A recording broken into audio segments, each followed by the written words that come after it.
பிறப்புக்கு பிந்தைய நிலைகள், போஸ்ட்நேட்டல் ஸ்டேஜஸ். ஒரு குழந்தை பிறந்ததுக்கு அப்புறம் என்னென்ன நிலைகள் இருக்கு அப்படின்றது தான் இதுல இருக்கு. ஸோ ஃபர்ஸ்ட் குளவி பருவம், சரிங்களா? தமிழ்ல குளவி பருவம், இங்கிலீஷ்ல இன்ஃபான்சி.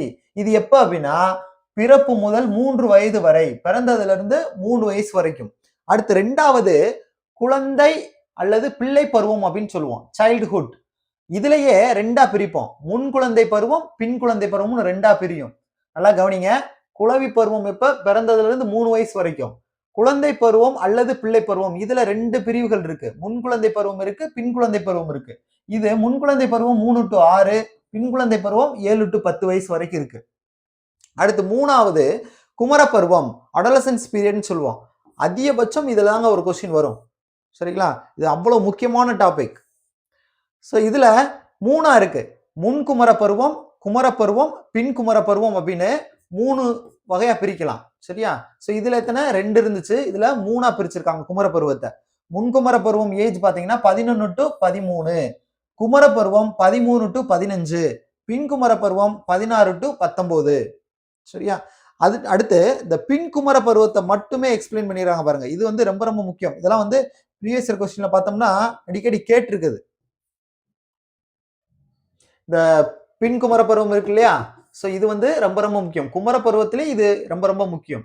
இந்த பின்குமர பருவத்தை என்னன்னு சொல்லுவாங்கன்னா செகண்ட் பர்த் அப்படின்னு சொல்லுவாங்க, சரியா? 2வது பிறப்பு அப்படின்னு சொல்லுவாங்க, செகண்ட் பர்த்.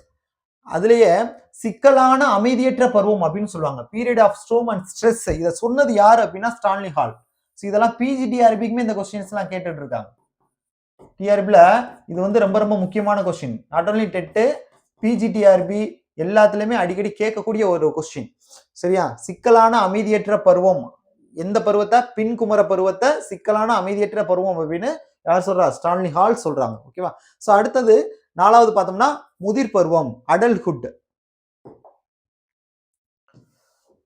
சோ இந்த அடல்ட்ஹுட்டை பொறுத்த வரைக்கும் 2ஆ பிரிப்போம், முன் முதிர் பருவம், பின் முதிர் பருவம். அதாவது இல்லைன்னா நடுவயது, சரிங்களா? சோ இந்த 2 வகையா பிரிப்போம். சோ இதுல முதிர் பருவத்துல முன் முதிர் பருவம் வந்து 20 to 29, பின் முதிர் அல்லது நடுவயது வந்து 30 to 50. சோ லாஸ்டா இருக்கிறது தளர்வு பருவம். தளர்வு பருவம் இது 6. தளர்வு பருவம் அப்படிங்கிறது 50 வயசுல இருந்து 60 வயசு வரைக்கும்.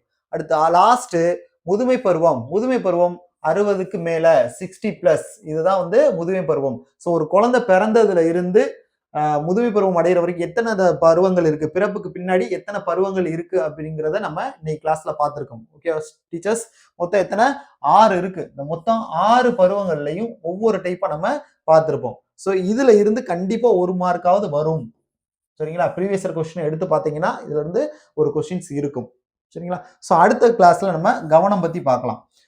ஸோ இப்போதான் நீங்க நம்ம சேனலுக்கு ஃபர்ஸ்ட் டைம் வந்திருக்கீங்க அப்படின்னா மறக்காம சேனலை சப்ஸ்கிரைப் பண்ணிருங்க. அப்பதான் நம்ம அடுத்தடுத்து போடக்கூடிய வீடியோஸ் வந்து உங்களுக்கு வந்து சேரும், சரிங்களா? நன்றி.